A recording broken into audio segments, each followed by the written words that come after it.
क्या झारखंड मुक्ति मोर्चा टूट के कगार पर है? राजनीतिक प्रेक्षकों और विश्लेषकों का मानना है कि झारखंड मुक्ति मोर्चा में जिस तरह पारिवारिक लड़ाई सतह पर आ गई है, उससे कुछ भी संभव है।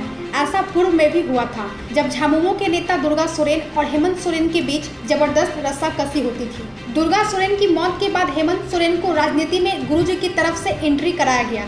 इसके बाद से हेमंत सोरेन का कद पार्टी में लगातार बढ़ता रहा। अब बसंत सोरेन भी पार्टी में अपनी पकड़ बरकरार रखना चाहते हैं, इसलिए दोनों भाइयों के बीच अब कहासुनी से लेकर रस्साकसी जारी है। कयास लगाया जा रहा है कि झामुमो में भारी टूट हो सकती है।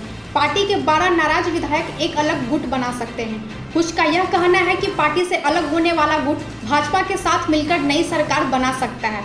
ऐसी बातें 6 महीने से अधिक समय से चल रही है। झामुमो के झारखंड विधानसभा में 30 सीटें हैं।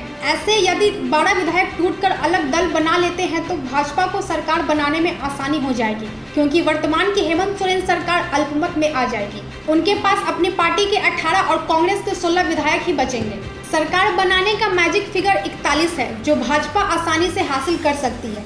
वैसे भी सत्ता के लिए बाबूलाल मरांडी के नेतृत्व में नई सरकार बनाने की कवायद कब से चल रही है, पर झामुमो के ही एक धड़े को बाबूलाल मरांडी के नाम से गुरेज है। ऐसे में बसंत सोरेन पर बड़ा दांव खेलकर राजनीति के पंडित नया कुछ कर सकते हैं। सभी को मौके का इंतजार है। ऐसा माना जा रहा है कि यह लम्हा जल्द झारखंड की राजनीति में आएगा और नई सरकार बनने की राह आसान हो जाएगी। लाइव झारखंड के लिए ब्यूरो की रिपोर्ट। महिला वाले घरों को रोशन तो करते हैं, बच्चों का भविष्य भी संवारते हैं।